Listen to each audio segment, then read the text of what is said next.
News since 6, a new version of the mining bill has passed the legislature's Joint Finance Committee. Political reporter Jess Garb has the latest on what may happen next with a controversial proposal. Jess?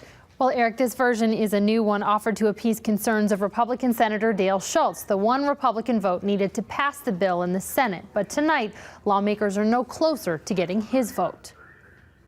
We're happy to announce we have an agreement. Republican leaders of the Joint Finance Committee introduced yet another mining proposal, making clear they feel the issue isn't only about compromise, it's about jobs. I think the people of Wisconsin deserve a vote.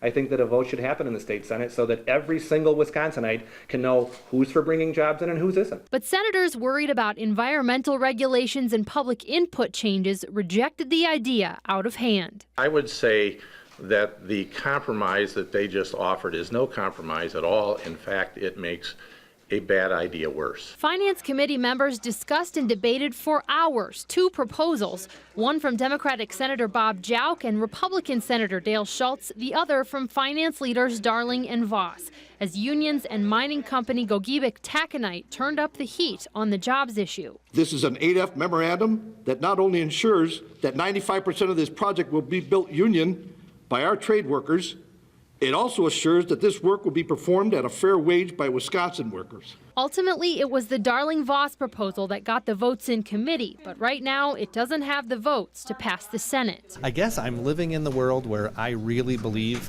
that when people look in their conscience and they try to say, I'm not elected to be a member of a political party, I'm elected to do what's right for Wisconsin, and I think they will look and say this bill has to happen because the jobs are too important to let them go. I'm disappointed with today, but I remain optimistic that wiser people are going to prevail. Perhaps the governor will stand up and say, look, it's better to get 3/4 of a loaf than no loaf at all.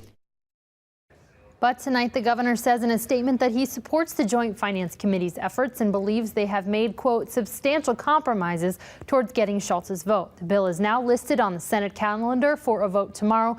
Republican leaders have been reaching out to Democrats to see if they could find a vote there instead. So clearly Senator Schultz is a no vote, but I guess Gogebic Taconite pretty much says his plan is totally off the table for them, from their viewpoint. Right. They're just saying this is a non-starter. Schultz has insisted on contested case hearings, which is a quasi-judicial hearing allowing the public to intervene in the permit process. Today, the president of Gogebic Taconite says if those hearings happen before a permit is approved, they will pull their entire plan from the state, calling the hearings a, quote, delay tactic. All right, well, we'll continue to watch. Jess, thank you very much.